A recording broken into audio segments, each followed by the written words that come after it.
Should I do it with no eyebrows, like no facial expression this time, and see if people say? What if I do all the? You what do. if I just You start do the doing eyebrow this? stuff. Yeah. Ready?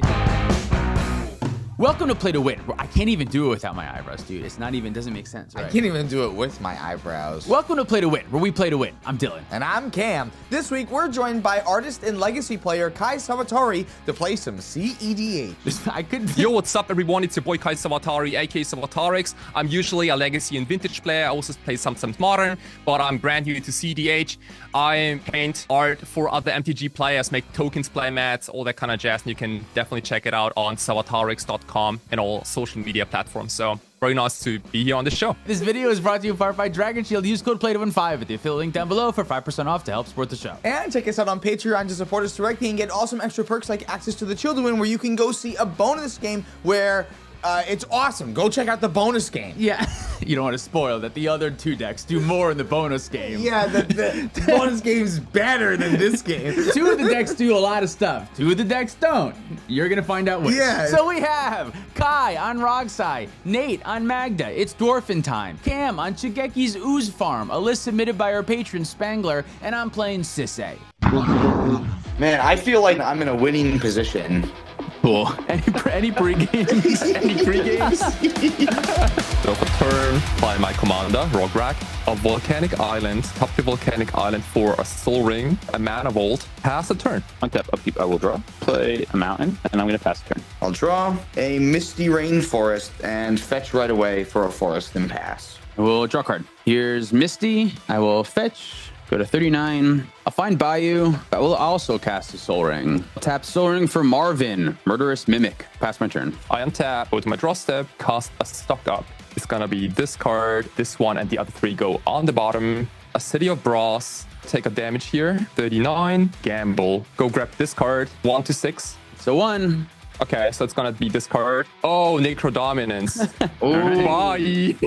Pass my turn. I feel like Nate and I have had like draft starts, and the two of you are actually doing what this format is supposed to do. Yeah, it's just as a reminder, if you want to catch the other game where the other two decks do some more stuff, our Patreon at the $10 level, you can catch that game there. It's a busy week, you know. This is just the game that we had to go with. And sometimes this is how games of cEDH go, right? Yeah, you look at a hand and you go, oh man, I can do better than this, and you only see colorless mana for like 6 hands in a row. Variance gets you sometimes. Yeah, exactly. But you're in a good spot. Marvin like works really well with your Bloom Tender here, so like you're already set up to be able to go off down the road. Yeah. And this is a really good stock up and gamble for Kai, it seems, too, because I bet he did not gamble for the worst version of Necro. yeah, that makes sense. on tap, upkeep, I will draw. Cavern Souls, named Dwarf. Dwarven Grunt. That's all I got. I'll draw a forest into SHIGEKI.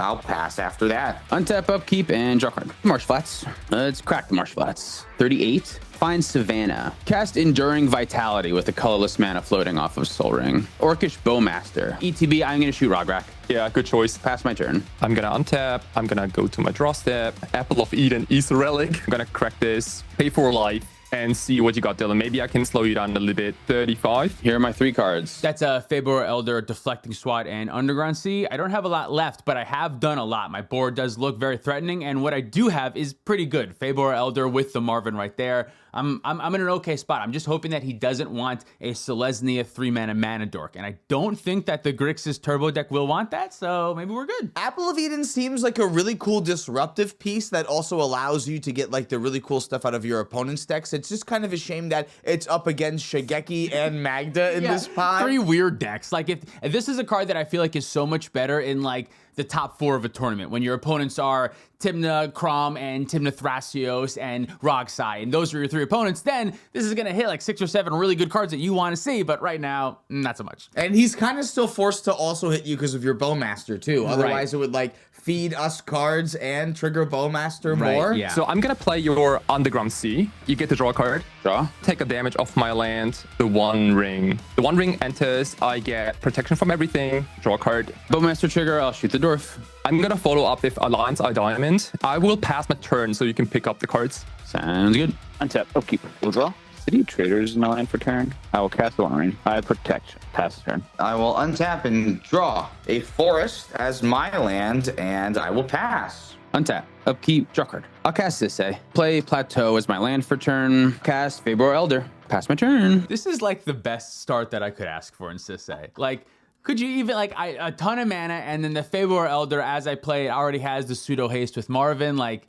I'm feeling great right now. Against not a lot of blue. It's not a lot of blue. All right. But if you remember from the Patreon game, Mono Red and Mono Green do have a couple of pretty good ways to disrupt on-board stuff. Since you don't have counterspells, you have to destroy the shit that's on board. And SISAY is very on board. So yes, no blue, but I care less about counterspells, honestly, and more about, like, permanent disruption, I think. Untap my stuff, except the mana vault, take 1 damage off the One Ring, go to my draw step, and lose another life, going down to 32. Activate the One Ring, draw 2 cards. 2 Bowmaster damage. I guess I'll just shoot you, Kai. Thanks for coming on the show. I'm gonna go down to 30 life then. Since us dividing top, use the top, put them back just like this. A City of Traders as my land for turn. Final Fortune. Losing 1 life, I do get an extra turn after this. Correct my Lionside Diamond for triple black mana, discarding Ursus Saga, Ancient Tomb, Demonic Council, and the Force of Will. And guess what the top card of my deck is? It's a Yawgmoth's Will. Deflecting Swat's great, but it doesn't counter Yawgmoth's Will. So maybe I'm not in as good a position as I thought. Yeah, this is really scary all of a sudden. I do have something I can do, but I don't think it helps because I don't play Bajuka Bog. Activate Shigeki, return them to my hand, and then reveal 1, 2, 3, 4 cards. Holy Oh shit. man, that endurance is way in the wrong spot. Damn, oh, you can't get that. Damn, I got excited for a second. Like, wait, you can get, oh, no, damn. I guess I'll let you guys know this because Kai knows that I have a deflecting SWAT. It doesn't do anything now, but if you guys have anything that can work with a SWAT, now you have that info too. That's great. Well, War Room just came into the play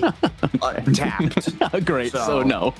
So Yawgmoth's Will goes into exile, cast my Lionside Diamond, crack the LED, 3 more black mana, going up to 5 black, Demonic Council, grab a mystery card, cast a Necro Dominance from my graveyard. I would like to go to my end step. So Necro Dominance triggers. I'm gonna go ahead and pay exactly 10 life for Necro Dominance, going down to 19. Sounds good, which means I have 10 Orcish Bowmaster triggers, and I'll send them all at you. Go down to 9 life. Bowmaster pulling a lot of work here. If not for this Bowmaster, Kai would be able to draw a lot more cards, go a lot lower, and be in a much better situation, but it's still Grixis. 10 cards is still a lot of cards. Yeah, one of the other differences between these Necros is that this one actually draws, whereas Necropotence just exiles the cards and then you get them. I'm gonna keep 5 cards and I will discard Gemstone Cavern, Mishra's Workshop, Scalding Tarn, Bloodstained Maya, Ristic Study, and an offer you can't refuse. They all go to my exile. I'd like to go to my next turn. Untap, upkeep, the One Ring triggers, and I lose 2 more life, going down to 7. Skip my draw step, which also skips my Mana Vault trigger. I like to activate my One Ring here. So I draw 3.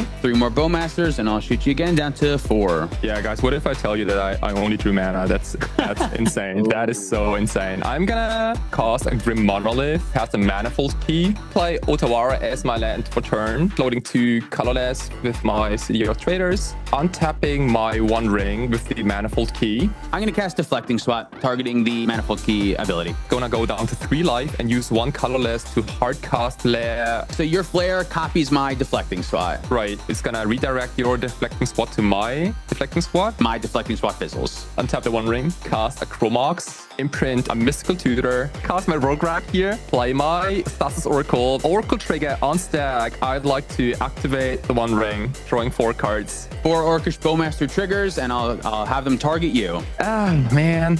All right. Yeah, I got nothing, guys. Damn, that was close. So that was a pretty risky situation, but if Kai does draw exactly what he needs, which I think is just Demonic Consultation and a like a redirect, like a Deflecting SWAT or something, so he could deflect one of the damage away, although I did have 4 damage coming at him, so I'm not sure if redirecting one of the damage away would have been enough. Do we think he was at 4 life this game? We might have thought he was at 4, or maybe he was hoping there was like another way that he could like copy his own Deflecting SWAT. He's playing some weird cards in his list. As you saw, there was a Mishra's Workshop that was discarded, so there might have been some other very obscure specific thing that he needed to draw there with the Orcish Bowmaster damage coming right at him, but he didn't quite find it. And you seem like you're in such a great position from here. This is like our last window going into this next turn. I'm feeling much more confident now than I was before when the Final Fortune was on the stack. End of his turn, I'm good.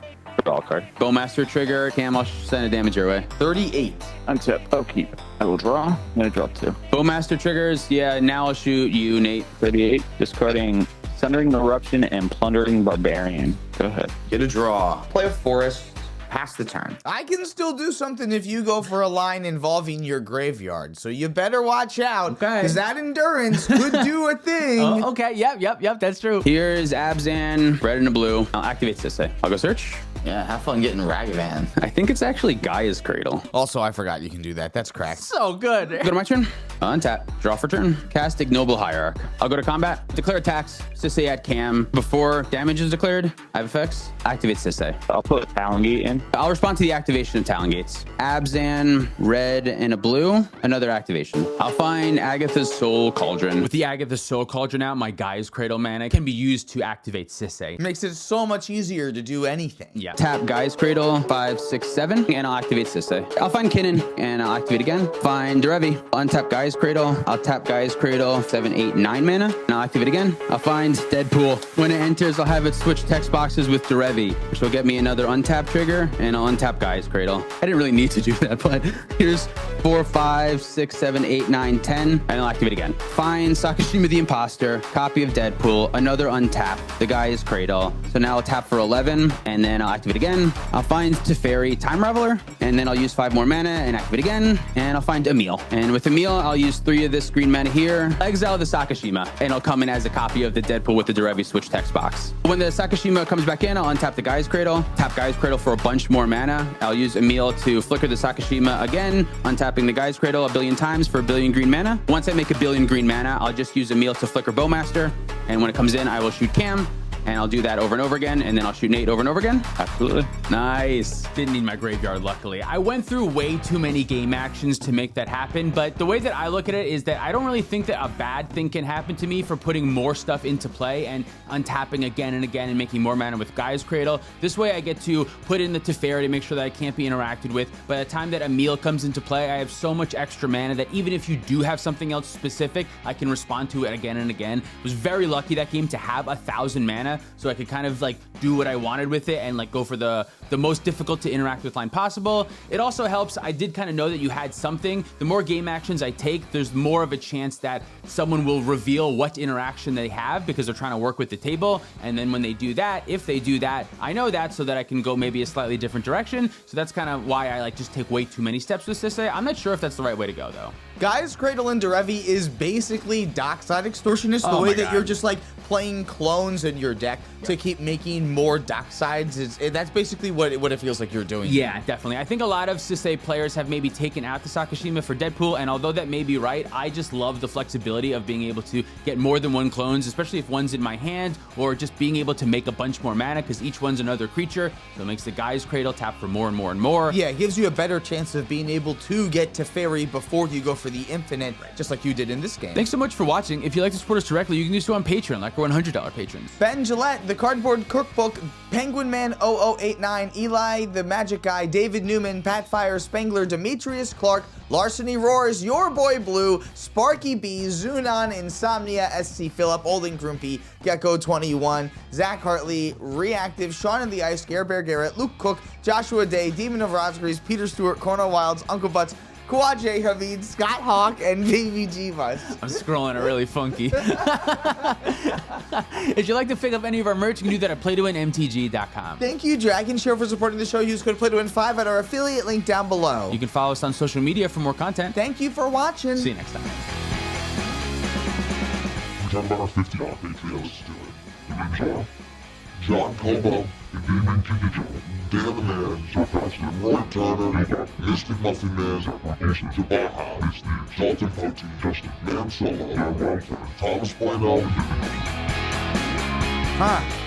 This is how I'll sound when I talk. It'll be kind of like this. If I were to talk in my normal voice, it would sound like this. I don't even remember. How do you talk? And I'm Cam. And I'm Cam. This week, we're playing monocolor decks against... Use your regular voice. Is that not my regular voice? No, like you're not play to win voice. Oh, okay, yeah. So if I'm like depressed about mulliganing to 3 this game, I think that this is the voice and tone that I'll use. Welcome to Play to Win, where we play to win. I'm Dylan. And I'm Cam. This week, we're mulliganing to 3 against Magda, ROG, and SISAY, and we're going to figure out how this goes.